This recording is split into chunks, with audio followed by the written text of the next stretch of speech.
Setting a stop loss on Uphold is a crucial risk management strategy that helps limit potential losses when trading cryptocurrencies or other assets. To get started, first log into your Uphold account and navigate to the trading section. Choose the asset you want to set a stop loss for and click on it to open the details page. Look for the stop loss option, which is usually located below the buy and sell buttons. Click on the stop loss option to open the stop loss settings. Here you will see two types of stop loss orders: fixed price and trailing stop.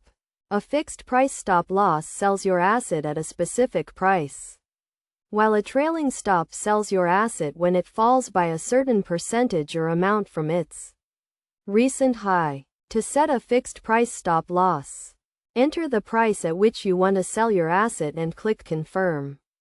To set a trailing stop, enter the percentage or amount you want to trail the recent high by and click confirm. For example, if you bought Bitcoin at $50,000 and you want to limit your losses to 10%, you would set a stop loss at $45,000. If the price of Bitcoin falls to $45,000, your stop loss order will be triggered and your Bitcoin will be sold.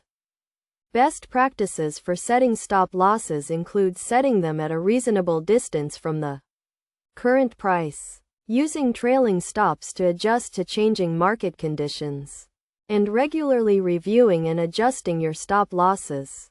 It is also important to note that stop losses are not foolproof and may not always limit your losses as intended. In volatile markets, prices can fluctuate rapidly and your stop loss may be triggered at a worse price than expected.